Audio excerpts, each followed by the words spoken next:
I'm going to turn the time over to Miss Anna Miller. She has been studying this in depth, and she has some new information for us tonight. And so, Miss Anna.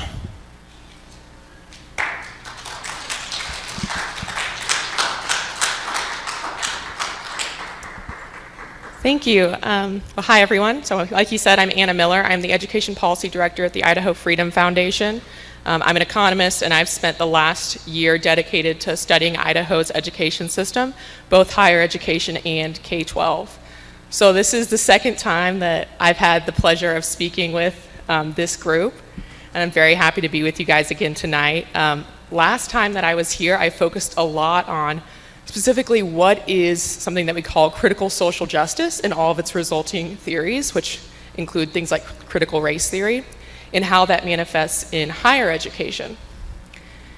And it was very kind of an academic, more formal speech. And tonight, I really just want it to be a lot more casual and open to conversation and questions, because the goal of tonight is really for you guys to feel equipped when you leave here to understand this ideology and to advocate against this. So tonight I'm really going to be focusing on K-12 and what's happening in the K-12 system a little bit nationally, but mostly just in Idaho, and what you guys can look for in your kids' schools, how to understand it, and then what you can do about it. So if you have questions while I'm speaking, okay, let's hear it. This is a great example.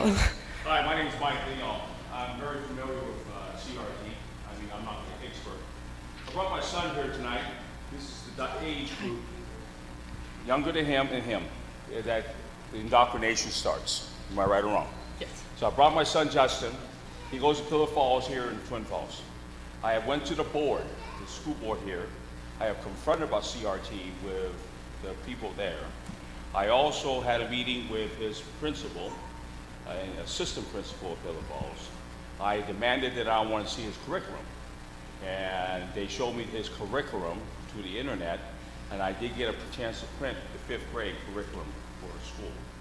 I also, in the meantime, I think most Americans and most parents, and that's my opinion, is that all grandparents, you need to monitor and educate your grandson or children what to look for, like this lady says.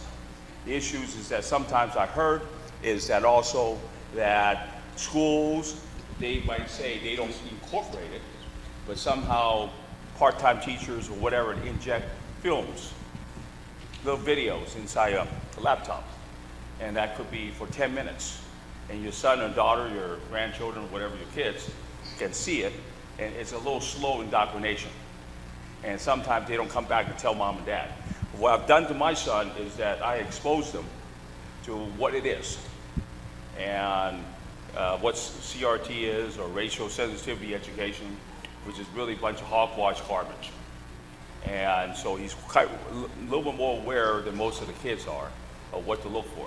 And I also told him that if anything like that is shown to you, and don't lie about it, that he's supposed to come home and tell me right away. Now, in Idaho, am I right or wrong, is that the Governor Little, he actually not banned, but he said you cannot push critical race theory, but he did not ban the teachers from teaching it.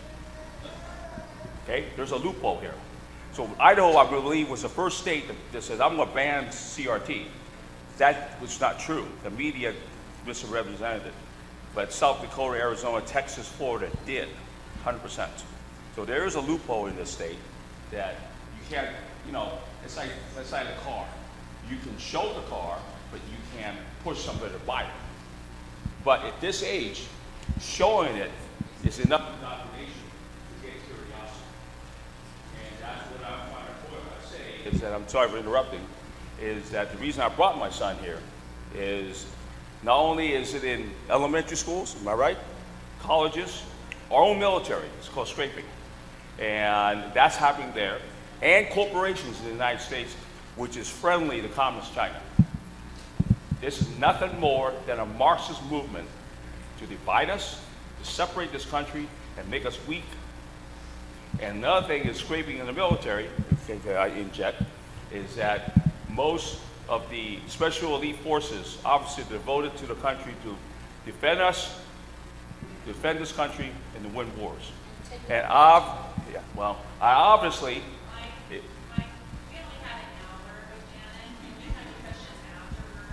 no, I just want to say that what I say this is that the reason I brought my son here is I want him to expose more to what this is. And that's awesome. And that's exactly what we want, is for parents to be getting involved. And yeah, and that's what tonight is. Sit down.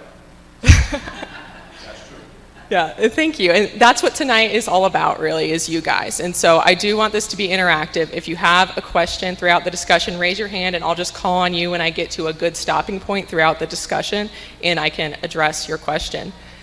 So we hear a lot of people being upset about the education system lately. Some people call it multicultural education. Some people call it social justice. Some people call it critical race theory.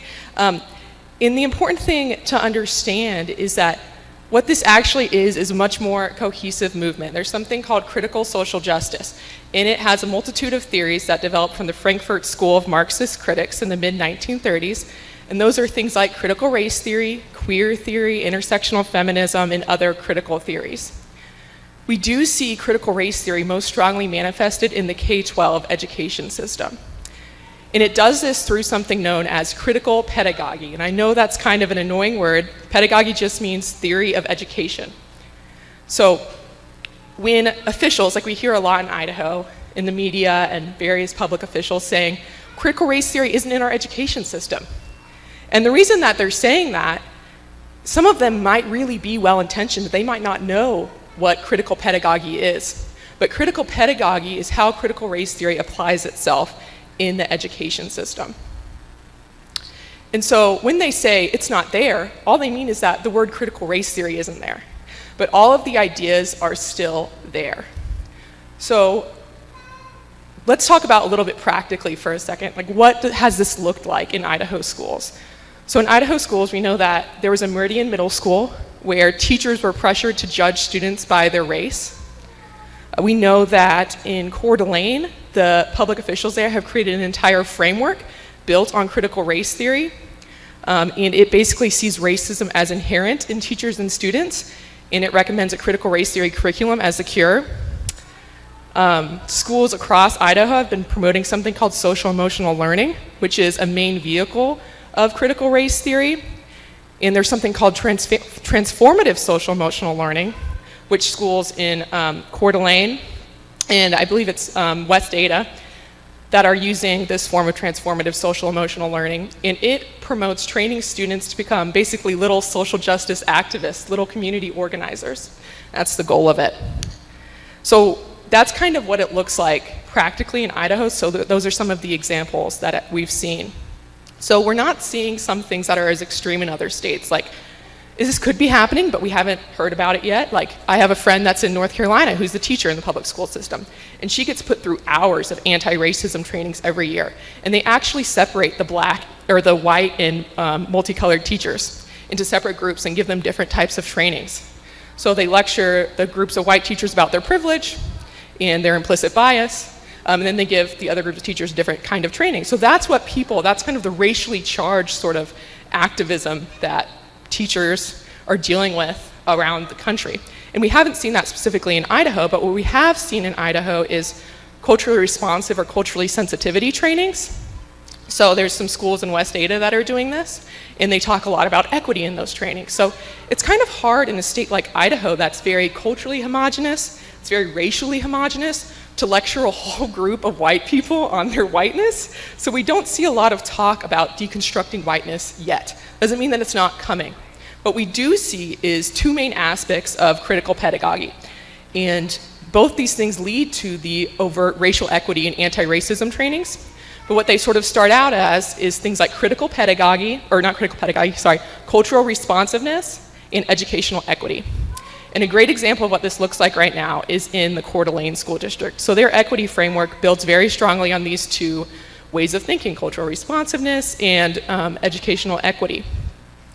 Cultural responsiveness is basically this idea that minority students cannot learn unless they see themselves reflected in the curriculum. So it's built on this subjectivist view of knowledge, that there is no objective truth, but knowledge is a social construction that's built on things like identity. So it's built on things like race and power. And so that's why you hear a lot in critical race theory, people talking about needing to deconstruct the white dominant culture and how the white dominant forms of knowledge are oppressive because they don't believe in objective truth. They believe that truth is something that's subjective, that's socially constructed. And so that's kind of what's at the heart of culturally responsive pedagogy. Educational equity is more about redistributing resources throughout a school to make sure that everyone has the exact same opportunity, which of course, if you really think about that, is impossible because we know that there's something inherent in all of us that gives us different talents and abilities and traits, and we express all those talents and traits differently. So for example, I'm 6'1", I was pretty good at volleyball, I played in college, but I was never gonna be able to be a gymnast. I was also never gonna be a mathematician. Those just weren't my talents. And so children have different talents and abilities. Educational equity tries to erase any of these differences to make sure that students have the exact same academic outcomes. And they believe that if they can give students the exact same resources and everything, that they will end up having the exact same academic outcomes. Of course, this is not realistic. You'll just be stifling students' potential. And this leads to some very radical things that we've seen in other states. So for New York, for example, they're considering getting rid of talented and gifted programs. So there would be no talented and gifted programs at the school for the cause of educational equity. Well, that just hurts students that are exceptionally talented and gifted and, future, mathematicians and engineers or excellent athletes that society needs, It just hurts those students. And it doesn't bring any other students up to a higher level either. It hurts everyone. So for example, we see like a much softer form of this in Coeur d'Alene. So Coeur d'Alene schools, they have a goal for 2025 that their school board has set that no student will be limited by talentedness or giftedness, which of course defies logic, defies human ability. But that is the cause of educational equity. So this theory, both those things that I described, cultural responsiveness and educational equity, that are under the umbrella of critical pedagogy, and again, that is the way that critical race theory is applied to education. This is behind so many of the changes that we're seeing in our schools. And so when a public official says to you, critical race theory is not in our school, but you've seen the word cultural responsiveness in teacher trainings, or you've seen it in handouts at school, or you've seen it in a framework that the school district created, you can say, no, it's right there. Or if you see educational equity, you can say the same thing, and you can educate them and say, well, maybe you don't think critical race theory is there just because the word isn't there, but the ideology is there. And this is how I know, because I understand what critical pedagogy is, and it was developed by critical theorists to promote activism rather than education. So you should also understand, the end goal of all of this. You might be wondering, well, why does anyone care about doing these things in the education system? Well, the goal of critical theorists in education is the complete displacement of education with political activism for the particular cause of social justice. So it has nothing to do with cultivating students' minds, which is the traditional purpose of education, cultivating their minds for the children's own sake so that they can grow and become free, thoughtful individuals and pursue a good life according to their own talents and abilities. No, it's about training children to promote one single political cause, and that cause is what they call social justice. So there's a couple different forms of things that you can look for in Idaho schools that I'm just going to go over. So I already mentioned a few key words, cultural responsiveness and educational equity.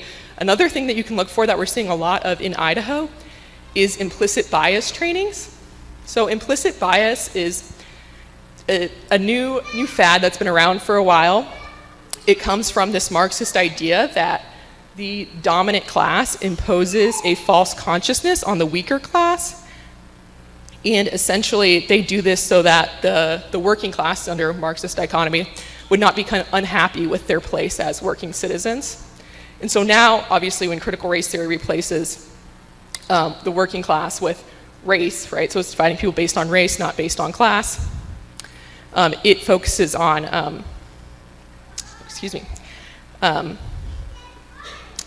It focuses on the white dominant culture keeping the minority races oppressed. That's what they would say is what implicit bias in that case is. So in an implicit bias training, they'll basically tell you, you have an unconscious bias that you're not aware of, and you are prejudiced towards all of these cultures and all of these people of different races for reasons that you don't even know about, but it's there. So you might not think like, you might not be a racist person in any way, shape, or form, but they would say, oh, but you are racist. Deep in your consciousness, you are racist because you don't want minority cultures in your deep subconscious mind to be on the same level as you. Of course, this isn't true. It's a pseudoscience, and it's very, very dangerous.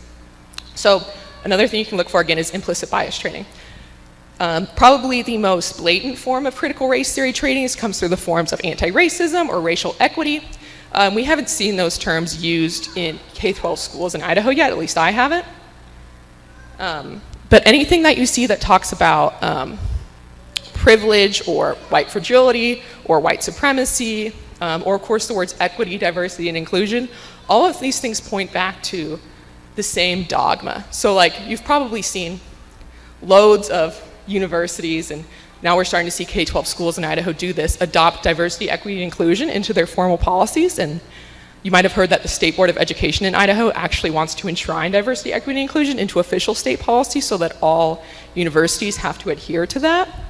Whenever you see like a huge phenomenon of like institutions across the whole country adhering to one dogma, you should be concerned. Because diversity, equity, and inclusion is the exact same goals as social justice. It's the exact same thing. It's just a more sweeter sounding way of promoting a very divisive ideology that splits people into groups of oppressor and oppressed based on their race. So those are some words to look for: implicit bias, cultural responsive, white fragility, white supremacy, equity, diversity, inclusion, and anti-racism. Another thing to look for that I mentioned at the beginning was social emotional learning.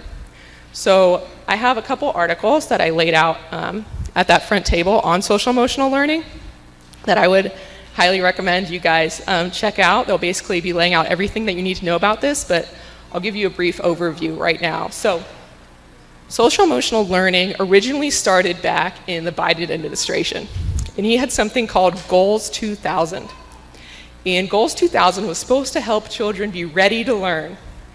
And what it really was concerned with was the social emotional health of children. Well, what is social emotional learning? Like, what was that supposed to be? Well, it's supposed to address 5 core competencies. And those competencies are self-awareness, self-management, social awareness, relationship skills, and responsible decision making. So these are character traits. These are habits and behaviors that people develop, right?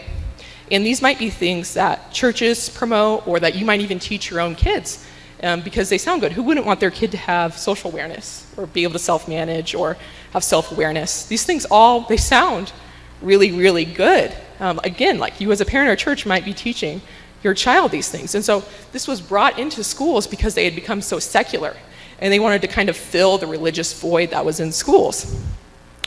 But it became a very psychologically manipulative thing very, very quickly because it was in the hands of government. So with social emotional learning, they've come up with, like again, these 5 core competencies they want to cultivate in students to change their behaviors. CASEL, which is the leading organization on social emotional learning, recommends that you train teachers to conduct psychological evaluations of students and then collect all of that data on how a student is performing. So the government immediately begins tracking your child's behavior. All of this data is disaggregated once it leaves the school and goes into a statewide database. This statewide database can be shared with other states, it can be shared with the federal government, it can be shared with foreign countries, it can be shared with universities, it can be shared with future employers of your child. So what social emotional learning became was a way to literally create data tags to track citizens and to mold them into having certain behaviors that the government wanted them to have. Another problem with doing these psychological evaluations, because the leading organization that promotes social emotional learning does not require them to be done by psychologists, is that students can incur a lot of psychological damage from these evaluations because they're just being done by an amateur.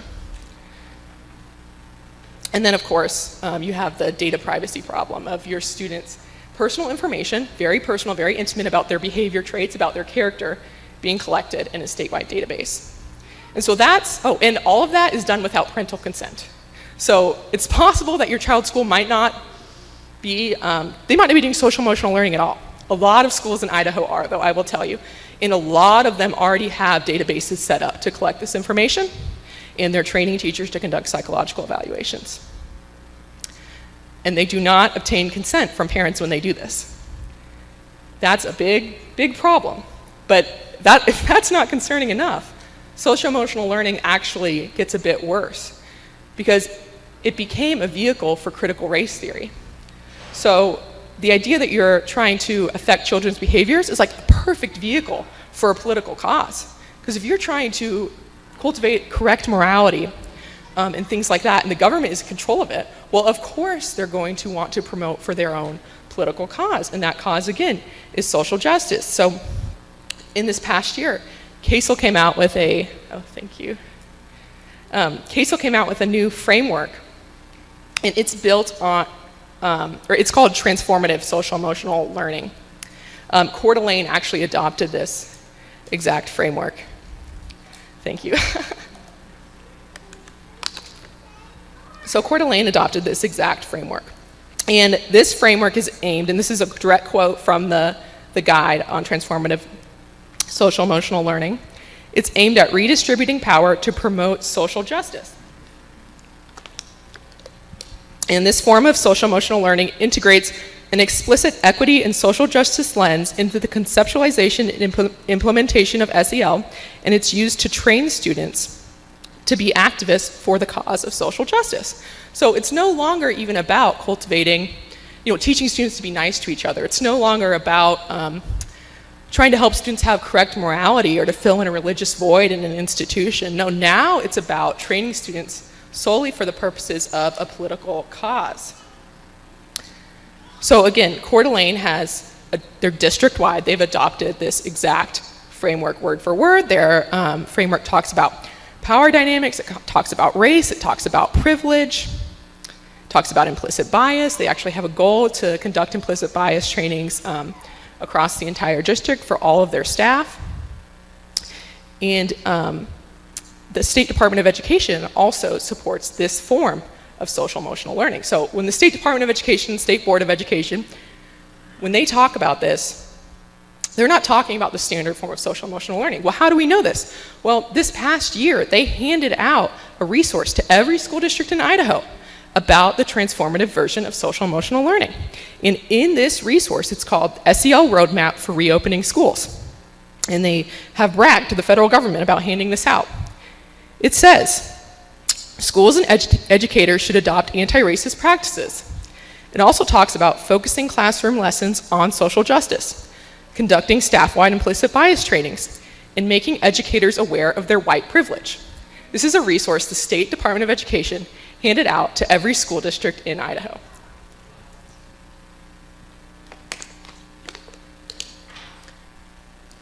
So it can definitely come from, let me just close my water real quick. It can come from individual schools, or it can come from the school districts, and it can come from the federal government. And it is important to point out that part of the reason the State Department of Education handed out that resource is because the federal government is offering more grants to states for a safe reopening of schools, and part of those grants are supposed to support social emotional learning. So a lot of it does trickle down from the federal government. So at IFF, sometimes we'll talk about, the danger of accepting federal money, especially when it comes to education. This is the seriousness, this is the level that we're concerned about. It's not just, inflation or your future children have to pay taxes. Those are real problems, and we're concerned about those things, but their stakes are even much higher than just economic issues. It's about your children's mind and the agenda that they are pushing.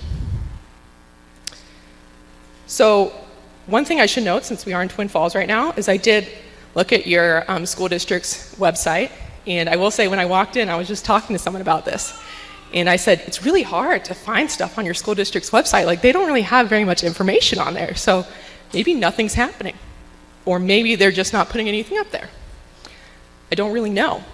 But one thing I did find was that in their strategic plan for 2020 to 2025, and in a resource they have called Safe Return to Schools, they are planning to implement programs, resources, and initiatives for social emotional learning. So if this isn't in your schools already, then it's on its way, and it's coming this year. So you should definitely look for that in your kid's school and ask some serious questions like, are you going to be conducting evaluations of my kids obtaining the core competencies? Are you going to ask for my consent to conduct those evaluations? You know, where are you getting your guidance from? Are they getting their guidance from CASEL? There's another organization called the Zones of Regulations, and they talk about 4 zones of regulation. It's like red, blue, yellow, green. And the righteous red zone, they call it, is supposed to be used to train students to become community organizers or political activists. So you really have to look at where the school is getting their guidance for SEL, and if there's any specific frameworks or anything they're drawing on. You just have to ask lots of questions like about consent, about data collection, things like that. Really try to figure out how mature is the SEL apparatus at your child's school. And it's likely that if this is the first year they're doing this, that it will be very immature. And so in that case, it's a perfect chance to oppose it. If you're someone that doesn't like these things, maybe you like these things, I don't know. But if you're someone that doesn't like them, then this is the perfect chance for you to say, I don't want this to begin to be implemented at all. It could lead to some very dangerous things that are harmful to my child. You could just oppose it right off the bat and potentially avoid all of these other problems down the road.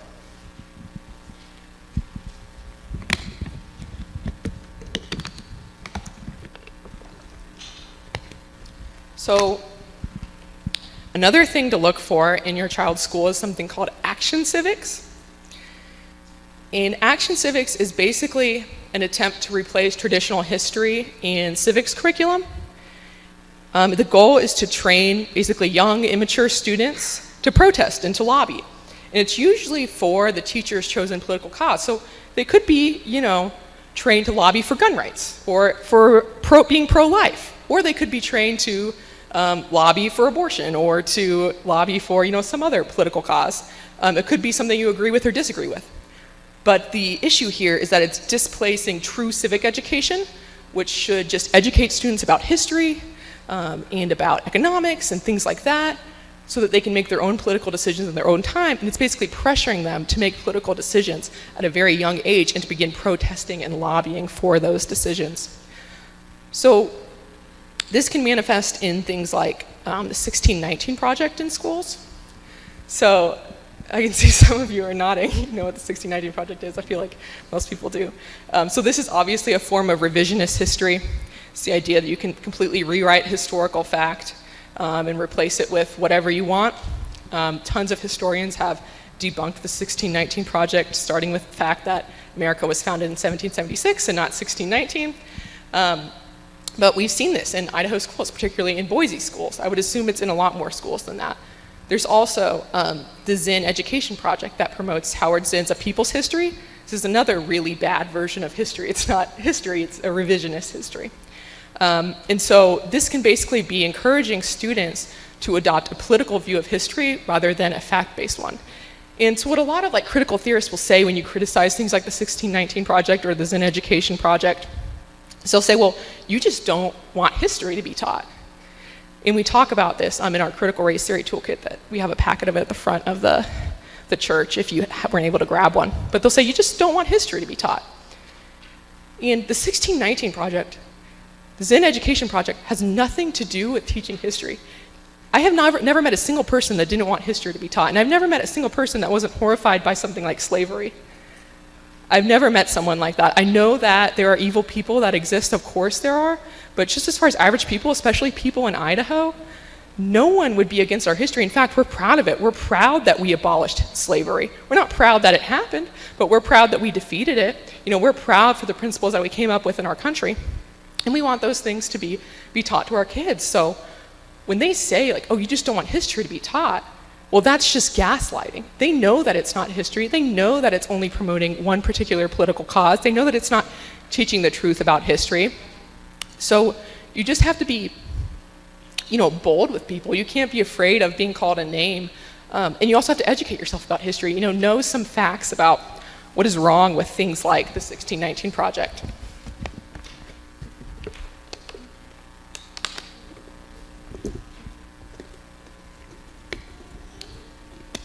So another way that Action Civics can get into your school, another way it can get into your school is through an organization. It's known as iCivics.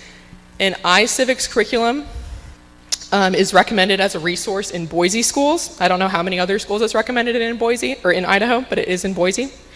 And iCivics promotes anti-racist activism in their curriculum. So if you see just the name iCivics, then you should start doing some digging, figure out what exact resources and things they're using from that organization. So another thing that you can look for, this is the last topic I'll go over as far as content to look for in kids' schools, is manifestations of queer theory, which probably the strongest manifestation of that I've seen in Idaho so far is the push to allow transgender students to use a bathroom that does not correspond with their biological gender at birth. So the Idaho School Boards Association is actually recently started pressuring all of the school districts, saying that the Fourth Circuit District Court decided that you cannot discriminate against transgender students in public schools to use whatever bathroom they want. Now it's important to know that Idaho's in the Ninth Circuit, or not in the Fourth Circuit.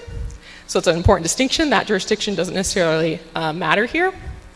But this is an undecided matter of Idaho law. So there is not necessarily a legal precedent in the Constitution or something that talks about this issue, about whether transgender students can use whatever bathroom they want. So the legislature could change that this year, but there's nothing there right now, so there's nothing stopping school districts from doing this. I can tell you that parents I've talked to, like in Boise, for example, because that's where our office is located, so I know a lot of Boise parents, they've been asking their schools, and they've been asking the school board for an answer. So like, are you gonna embrace this policy? Are you gonna allow transgender students to use whatever bathroom they want? These parents they're not trying to discriminate, they're worried about the safety of their children, and how these policies can get out of control. And the school district has basically been gaslighting them and not giving them a clear answer, and keeps saying, just go talk to our general counsel. And they say, well, why should I have to go talk to your lawyer to get an answer about the environment my child's gonna be in schools? And so I would encourage everyone to go ask your school district for their policy, their opinion on this particular matter and how they're gonna handle it. And if they say, oh, just go talk to my lawyer, that's not good enough. They should be able to give you an answer. They should be able to point to a policy or tell you how they're gonna handle it. So don't accept that as an answer. And the bigger problem here with this issue really is the Idaho School Boards Association promoting it. They are a very powerful group. They have members, they coordinate all of the school boards in the state. They have members from all of the school boards in the state. They have phenomenal power.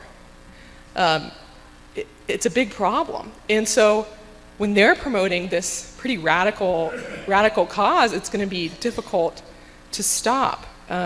Which brings me to my final segment of this talk, which is about how you can advocate against critical race theory.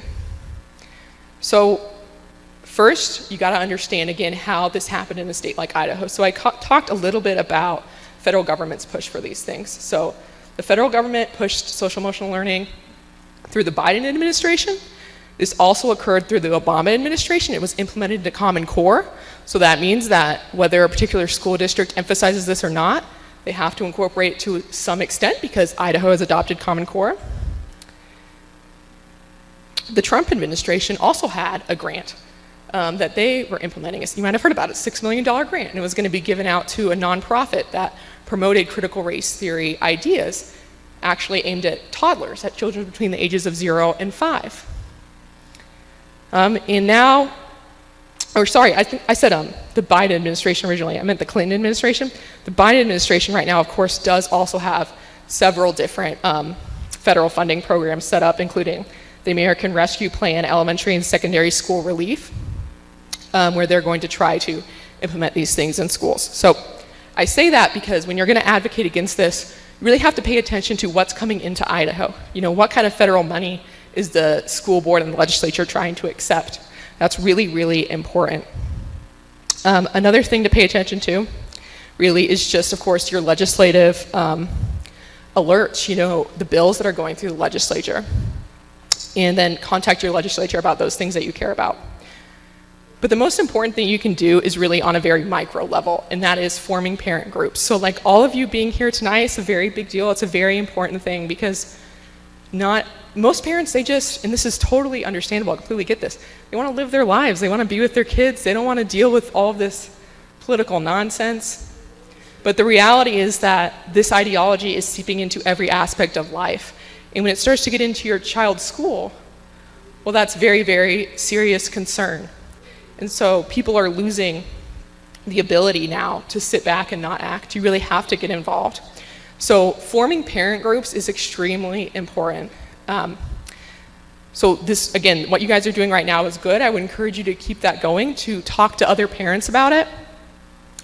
And so here's what you can do as a parent group. It starts with researching your child's school. I would encourage you guys to really pay attention, not just to what your child brings home, but to emails and alerts and things that your schools send out, and also to ask for things like supplemental materials that are being used in your child's school, because parents don't usually see supplemental materials. So like, ask for the supplemental materials from your child's civics class. I've had some parents in Boise ask for these things, and the schools have refused to give them to them. That might happen. You might have to file official public records requests. You might never get those materials. But if you never get them, that at least tells you something. It tells you they have something to hide, and they don't want you to see them. If they do give them to you, which I've had some parents in different districts be able to obtain materials, then you can go through them, and you can actually see if you have something to be concerned about. You can see if it's a systemic problem or not.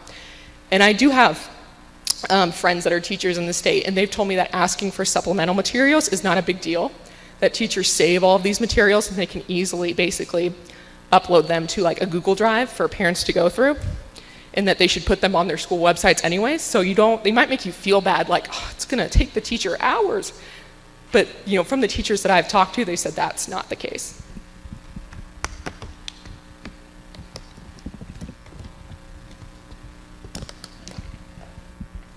Okay, so another thing that I would encourage you all to start doing is really to defending excellent educators. We really, really need good teachers. I would say in Idaho, there's probably more conservative than liberal teachers. And so in that case, we really need to be figuring out who the good teachers are and letting them know that you have their back. Because the conservative teachers that I personally know, they are very afraid to speak out. I have one teacher that I was just talking to on the phone on the drive up here. And she's concerned that she's going to get fired because she doesn't want to wear a mask to school. And it's official board policy that she has to wear a mask. She doesn't want to teach social emotional learning in her school, but she's required to. If she refuses to teach that, she could lose her job. So you really can't speak out if you don't agree with what your school is doing.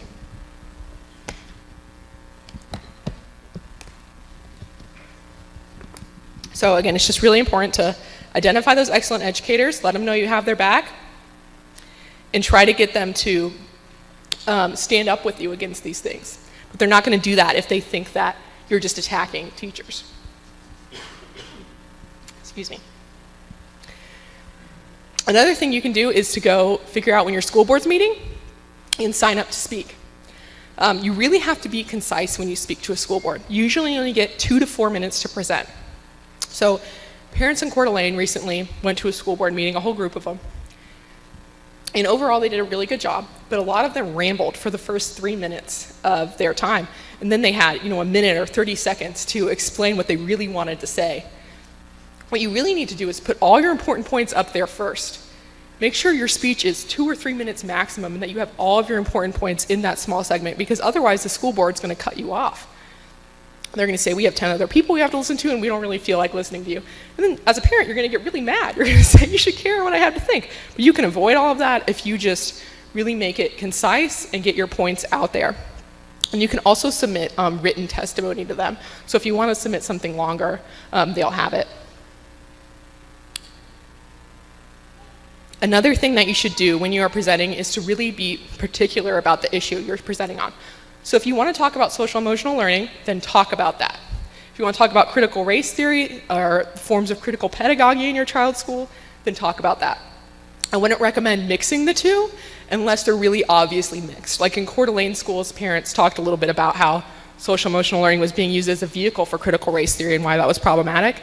That can be acceptable, but otherwise try to just focus on one topic at a time and divide among parents the topics that you guys want to address with your school board. You also have to provide extremely specific examples and recommendations. So if you just come up in front of, the school board and you say, my child was taught that Biden administration is awesome and I just don't like that, it's not going to go anywhere. You have to have specific content. You have to have evidence. You need to save materials from your child's school, books or handouts or supplemental materials, things like that. And you need to show and actually illustrate what is happening. It's pretty hard if you hold something up that's talking about the oppressive white dominant culture that's being passed around your child's school, or something that's pressuring teachers to judge kids based on their race in your school. It's pretty hard for a school board to ignore that. But you really need to have hard evidence or you're not going to be taken, as credible. You also want to be careful about what you say. So in Coeur d'Alene School District, like I said, a group of parents testified, and overall they did a good job, and I think it's awesome that they went there and did that. But some of them made some accusations that hurt their credibility as a group. You can't call a school board a bunch of liars. You might really think that they are liars. You might think that there are a whole bunch of horrible names, but you really have to be respectful. You have to maintain your integrity and your credibility, and you have to be polite. And you might not feel like being polite if they've put something in your kid's school that's talking about the white dominant culture, or that's telling your child that they're inherently oppressive because they're a male or something like that. You might not feel very, very pleasant, but you're never going to get anywhere if you are not very respectful and just really stick to the facts and the evidence. You don't want to get into the name-calling business because they're just going to ignore you and they're going to do whatever they want. Another thing you can do, of course, is to run for school board. So parents are the perfect people to run for the school board because they are in tune with what kids needs and with what a lot of other kids needs. What happens sometimes with school boards is a lot of people will run that are just politically power hungry, but if a parent runs just because they're concerned about their local school, it's unlikely that they're going to get power hungry. They're doing it because they care about their community, right? So I would definitely encourage parent groups to identify particular people that would be good to run for school board. At IFF, we are actually coming up with a new tool. We're going to be interviewing all of the school board candidates during the election season and posting these interviews up on our website so you can be educated on where they stand on issues like critical race theory. Like, do they even understand it? Do they even know how to keep it out of the schools? Because I've seen some school board members say, oh, I don't support critical race theory. I've never even heard of that before. But then they have cultural responsiveness, educational equity, diversity, and inclusion throughout everything in their school. One school was even, where their principal said this, they even were using a curriculum that talked about, or where the organization that designed the curriculum described themselves as an anti-racist organization. But he had no idea what critical race theory was, so he had no idea how to keep these things out of the school. So that's one thing that our interviewing of these candidates will do, is to figure out if they know what it is, do they know how to keep critical race theory out of the school. And we're also just going to ask a lot of other questions to help give you guys as much information as you can. Another thing that you can do, that this is really, and sometimes it's a last resort, or some people just have the ability to do this right away, which is to utilize the threat of exit. So remove your child from the school. Put your kid in homeschool, private school, a learning pod, whatever arrangement works best for them. But you don't have to wait for public officials to change things for your kid to get a great education. Everyone has the ability to make sure to prioritize their child and put them in a good school system. Even if you are someone who's low income, homeschooling is pretty cheap. You can collaborate with other families and form a pod and still be able to afford it. There's almost always the possibility of finding a way, and I just would encourage you, of course we want the legislature to pass a school choice policy that returns money to parents so they can send their kids wherever they want. But we can't guarantee that's going to happen. I mean, I can guarantee you it's not going to happen this legislative session. It might happen the next year, but are you going to wait 2 years before you get your kid into the best school possible? You know, I wouldn't do it with my kid. So, you know, be prepared that if nothing changes or you see that nothing's going to change, to find another education option for your child. And finally, the last bit of advice that I would give is to just do as much research as you can on your school. Research all of the curriculum, research the books they're given, research the teachers, research the administration. You know, is your school hiring a diversity officer? You know, Boise School District is hiring a diversity officer. Coeur d'Alene's had one for a long time.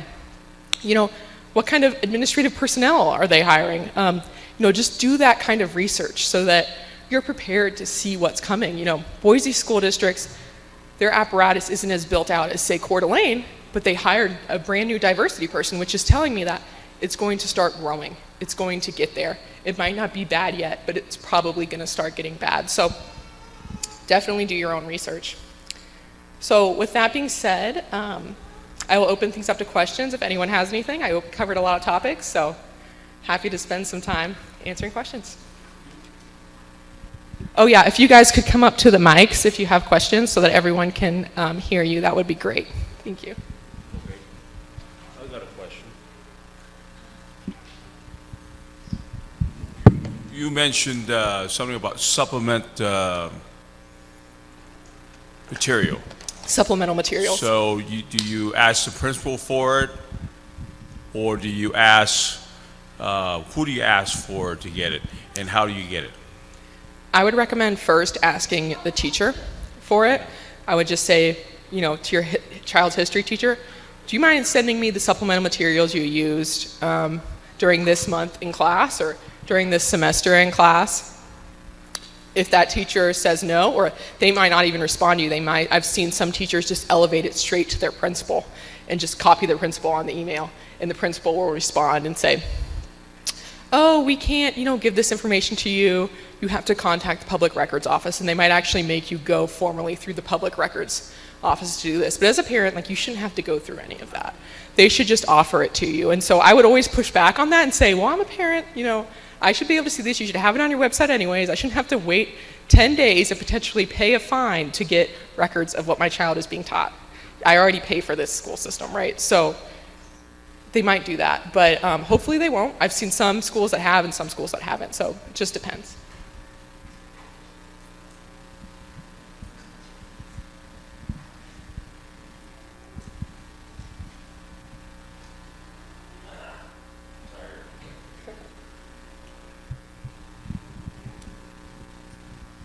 Well, I understand that the head of the Republican Party, the chairman in the state, is Tom Luna. He brought Common Core here. So my question is, did the critical race theory, is it coming through the Department of Education from the United Nations? Is that where it originated? Or did it come from, maybe I wasn't listening, my hearing isn't that great, but this, where's the origin of this? And do these people that are advocating that, are they so brainwashed to think that this is going to improve our country by basically destroying the framework of our founding fathers? What is your experience with that situation? Because obviously where we're going is down the wrong. We're going to be a Venezuela here in a few years if we don't, or a Cuba or Soviet Union or Red China. So where's all this coming? One comment is, and of course, we balance the state budget with a third federal money. Supreme Court ruled way back after World War II that it's not without due process that federal government control that which it finances, and that's a real problem from the get-go. So I've given you a couple of things to comment about, but to think that the Republican Party in this state is conservative is a misnomer, especially with the governor we had and some of the people around it. So, thank you. Yeah, that's a great point. So, two parts to answering that question. So first, the origins of critical theory or critical legal theory are the university system. So academics found a very safe home for their postmodern ideas in these universities, and they started taking universities away from the pursuit of truth and towards the pursuit of critical theory, which is nothing to do with objective truth. It blatantly denies the existence of objective truth. And that's where all of these theories started. And then they decided they wanted to make these theories a reality in the world. And so that's why the K-12 education system has become a target. And so the theory started in academia, and now it's being applied to schools through government agencies. So the federal government certainly was the first to push social emotional learning. Now the federal government, back in the Clinton administration, now the Biden administration is literally pushing critical race theory into schools and encouraging them to accept money with the string attached that they start using critical race theory curriculum and promoting works by scholars like Ibram X. Kendi, who thinks that discrimination against white people is a positive social good. So yeah, it definitely comes from the top down. But here's another problem for how it gets in the education system. So like I mentioned, these ideas grew out of academia. Now the majority of teacher education programs in universities focus on teaching critical pedagogy. So before a teacher even starts working in a school, they've already been educated on critical pedagogy. They've already been taught that critical race theory education is the way to teach. They just think this is good teaching. And so before they even get into the school system, they're already versed and they're already going to start teaching through this framework. So that's another way that it gets in. And so now on the state level, the State Department of Education and the State Board of Education, while they will never say that they support critical race theory, they have done things that have allowed it to grow in the system, like accepting grants from the federal government that have strings attached, like handing out those social emotional learning resources. They also have actually teacher certification standards that they approved that require teachers to be versed in cultural responsiveness and social justice and diversity, equity, and inclusion. This is all in the same document required of teachers. And again, now the board is considering a policy to require universities to adopt diversity, equity, and inclusion and to implement them throughout their entire university system, their entire administration. So yeah, the State Department of Education, State Board of Education, they're all Republican, but they're part of the education establishment. They're not interested in reforming education. They're interested in protecting the system, no matter how corrupt it is. And yeah, this is a big problem in the Republican Party in Idaho, period. You'll notice that Governor Brad Little signed House Bill 377, which said that schools can't promote certain divisive tenets of critical race theory, or you can't compel a student to believe those divisive tenets of critical race theory. But it did not ban critical race theory, and he's never made a statement on it. And actually, when he signed that bill, if you read his statement regarding the bill, he basically shames the legislature for passing it. He basically says in this statement, the reason I'm signing this is because you've been holding budget bills hostage, and how dare you not give more money to our public schools, and you need to make sure that you're protecting educators. It's like, well, critical race theory harms educators. And so the only reason he really signed the bill is because his hands were tied and he couldn't defy the whole legislature's wishes, and the legislature knew something had to be done. But it's also important to realize, so we worked really, really hard on getting the legislature to pass some kind of bill on critical race theory. That was our #1 priority. And it was like pulling teeth to get Republican members of our legislature in a deep red state to care about this issue. None of them believed that any of this was happening. None of them understood the ideology, or not none, majority, a lot of people I talked to. For example, I talked to Lance Clow, a representative in this district, and he said, it's not happening in my district. And I'm like, well, maybe it's not happening in your district, but it's happening in other districts, It's gonna get into your district eventually. And he said, if this hadn't become such a big issue, I wouldn't have done anything on it. So he has no interest in, I sat down face to face and had this conversation with him. He's not interested in this topic at all. The only reason he did something is because other Republicans, there is a group of serious Republican conservatives in the legislature, they made it very obvious that something needed to be done. And so it's difficult to defy that. But yeah, a lot of Republicans in the state are part of the education establishment, and that's a big problem.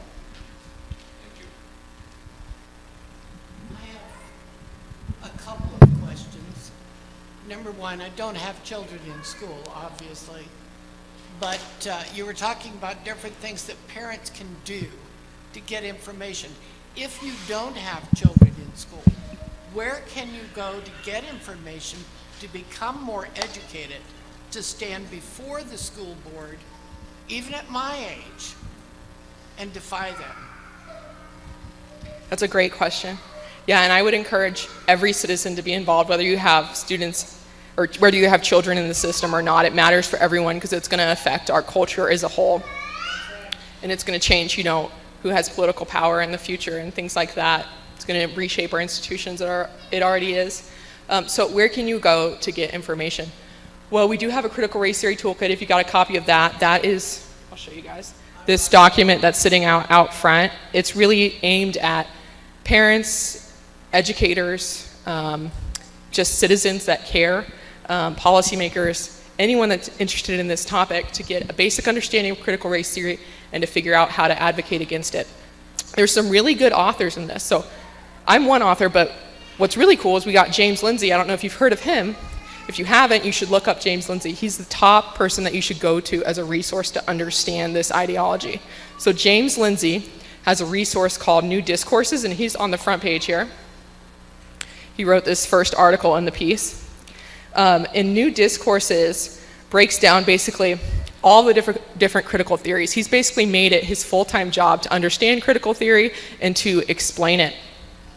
He's a former academic, and now he quit academia because he thought it had been going mad, and then he started creating this resource. So if you really want to understand this, he's who you should go to first, and just start reading his website. Again, it's called New Discourses, and just read, a different article. He has a great podcast too that you can listen to. Another good person that's also in here, I'm going to pull up his face, is Chris Ruffo on page 8. His name is in there, and his Twitter handle is in there. And he works for the Manhattan Institute, but he also has a website. I think it's just called ChristopherRuffo.com. And he actually documents critical race theory in schools all across the country. He does a really, really good job of this, and he's kind of the person that started to wake everybody up to this problem. And, he does a really good job of showing what a really mature critical social justice education system looks like. So he talks about Oregon, and he explains how in Portland, Oregon, he likens the education system to training child soldiers. And that sounds really, really dramatic, but if you read his coverage of what they're actually doing in that district, it's not dramatic. And so I would just encourage you to read all of his journalism, because it's going to get you an understanding of where these things that are happening in Idaho that are not as extreme, that are not as bad as New York, not as bad as California and Oregon, but you will understand how they could get there, what they eventually translate into. That's very important, because Idaho is still in a position where we can really maintain the integrity of our state. We can regain, academic excellence in our education system. But people have to wake up and start doing something to regain that, or we're going to lose too much ground, and then there's going to be no return. So. Thank you very much. Is there anything being done with the preschools? Preschool programs? Isn't there money coming in for that, and is that coming into the preschools? Okay, so the question is about preschools. So preschool education has been a hot topic in the legislature for several years, to my understanding. This past year, the legislature wanted to accept a federal grant that was actually offered by the Trump administration as a $6 million grant. Would have gone to an organization called the Idaho Association for the Education of Young Children, and what they would have done is to start building the framework for setting up a preschool system. So efforts to start a government-funded preschool system statewide have not been successful in the past in Idaho, although I think that's going to be continued to be a legislative policy proposal for coming years. But so anyways, this grant would have gone to that organization, Idaho Association for the Education of Young Children. They are part of a national group called the National Association for the Education of Young Children. And this group has a curriculum model that they called anti-bias education. And what it's particularly aimed at is kids ages 0 to 5. That's what their whole organization is aimed at. It's early education, or young children, for young children. Anti-bias education, if you even just go read the introduction of this book that they have on their website, it's their flagship book. It's a book that the Idaho group supports because they're a branch of them. They actually had a link to this book on their website. talks about how white and black students actually need different kinds of education. Actually talks about that in the introducting pages of the book. So just imagine if you read the whole book. So it is a model built on, an education model built on critical theory. They also promote a lot on transgenderism. So the Idaho Association for the Education of Young Children had a book list on their website. And it was books like My Little Princess Boy, which is about a transgender child. And this book is written very manipulatively. Basically, in the beginning of the book, like, the child's parents don't support him, and they're made out to look evil because he wants to wear a princess skirt. And then by the end of the book, the parents are good because they support the child. Of course, this is a very, very serious, intimate decision that a lot of parents disagree on. Some parents might support their child in a gender transition. A lot of parents will not. And framing, acting as if parents shouldn't have autonomy and helping their child, understand these things and make a decision is just not something that you should be reading to, 0 to 5-year-olds. You shouldn't be putting these ideas in their heads. But, so they had a bunch of different books like that. They recommended books like White Fragility by Robin DiAngelo for parents and educators to read, which talks about how any white person that denies racism, that's just proof of their racism. So they had this whole list of books. I actually wrote about this book list. You can find it on the Idaho Freedom website. I wrote about, the ideas they promoted and said, we shouldn't be giving a group like this $6 million. After the legislature denied that grant the first time, the Idaho Association for the Education of Young Children took down that book list, and they took down every other questionable link linking them to the National Association for the Education of Young Children. And they are a subsidiary of that organization, so they are literally a branch of that organization. So of course they support all the same ideas, but nevertheless, they took down all of those pages and just pretended like they weren't there, and they posted an article in the Idaho Statesman about this, or not saying that they took things down, but saying we're just a nonprofit and we just want to help young kids. We really think preschool is an important issue in Idaho, and just ignored that they supported any of these things that a lot of people in Idaho would not support. So that was the most recent effort for push for preschool in Idaho. That bill is basically dead.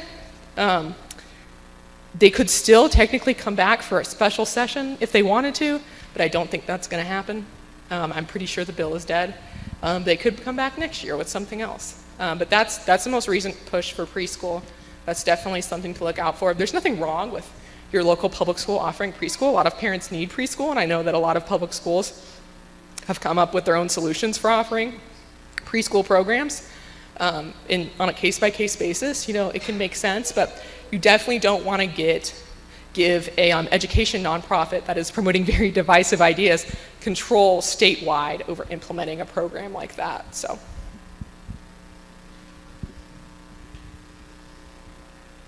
I have an email from the Twin Falls School District that I just have a couple questions on.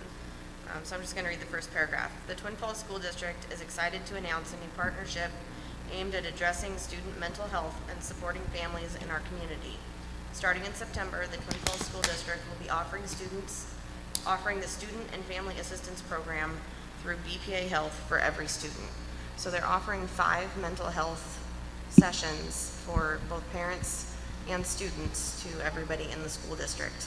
Is that something that they can use towards the data harvesting that you talked about earlier?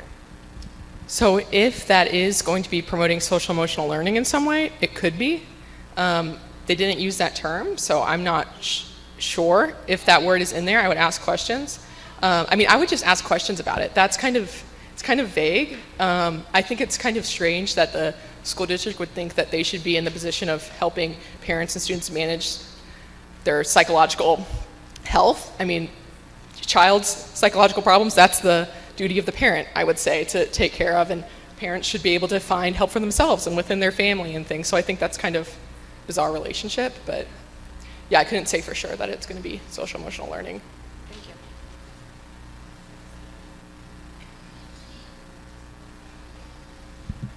And I'm leaving now, but I wanted to say thank you very much for showing up. You've given me a lot, I think all of us, a lot to think about, a lot of really good information, and we'll just have to keep it up. So thank you again. Thank you for coming.